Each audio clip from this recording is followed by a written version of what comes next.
अब बात चिदंबरम की। पूर्व गृह सचिव जी.के. पिल्लई के बाद गृह मंत्रालय के एक और अधिकारी रहे आर.वी.एस. मणि ने जो खुलासा किया है वो कांग्रेस की मुश्किलें बढ़ाने वाला हो सकता है। मणि ने खुलासा किया कि यूपीए सरकार के वक्त उन पर इशरत केस में हलफनामा बदलने के लिए दबाव डाला गया था और बात न मानने पर एसआईटी चीफ सतीश वर्मा ने उन्हें सिगरेट से दागा था। I know there's a difference between the two affidavits, but I think it was to the best of my knowledge, I am not really aware why the affidavit had to be changed.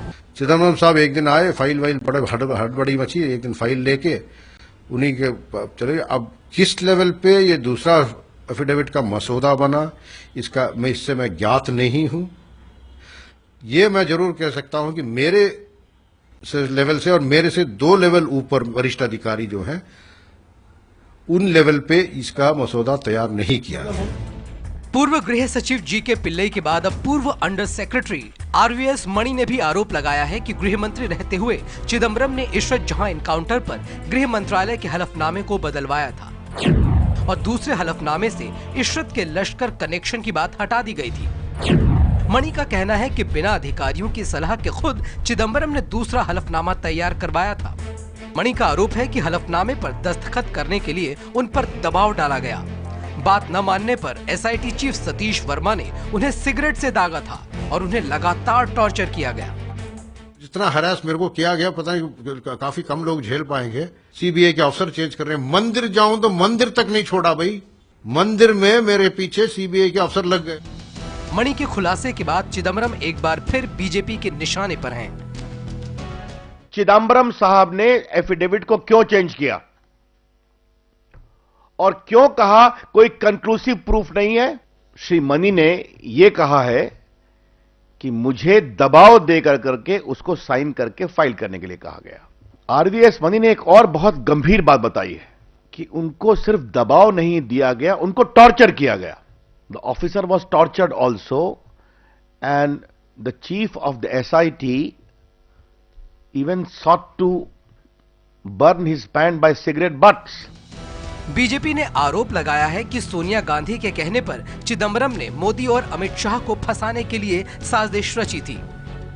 हमारा आरोप है कि श्री चिदंबरम ये काम खुद नहीं कर रहे थे। इस काम को करने के लिए कांग्रेस के टॉप हाई कमांड का उनको निर्देश था। पर मणि जी ने तो यह भी कहा था कि वाजपेयी सरकार संसद पर हमले के लिए जिम्मेवार है और यह भी कहा था कि बंबई का जो हमला हुआ है उग्रवादी पाकिस्तान द्वारा, वो पाकिस्तान द्वारा नहीं हमारी सरकार द्वारा कराया गया था। तो ऐसे राष्ट्रद्रोही और राष्ट्र विरोधी बयानों का क्या भाजपा समर्थन इनके भी विवादों के बीच पूर्व गृह मंत्री पी चिदंबरम ने भी माना है कि हलफनामा बदला गया था, लेकिन उनके मुताबिक ऐसा इसलिए करना पड़ा क्योंकि पहला हलफनामा भ्रम पैदा करने वाला था। So we filed a supplementary affidavit after consulting the Home Secretary, the Director of the Intelligence Bureau and other officers. Now, which part of the second affidavit is wrong? It's an absolutely correct affidavit. लेकिन गृह मंत्रालय के एक और पूर्व अधिकारी A K. Jain ने सामने आकर चिदंबरम के दावों की हवा निकाल दी।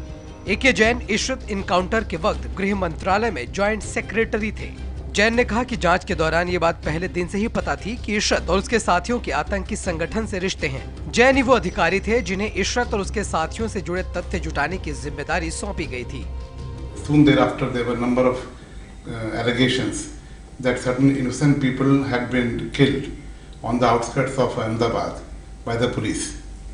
So we had to obtain the reports. We obtained reports from both the state government as well as the intelligence bureau.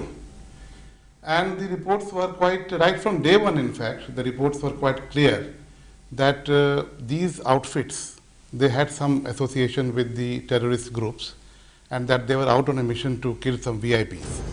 Ishrat जहां के एनकाउंटर का मामला फिर से इसलिए गरमाया हुआ है क्योंकि मुंबई हमले की साजिश में शामिल आतंकी हेडली ने हाल ही में वीडियो कॉन्फ्रेंसिंग के जरिए कोर्ट को गवाही में कहा है कि इशरत लश्कर की आतंकी थी।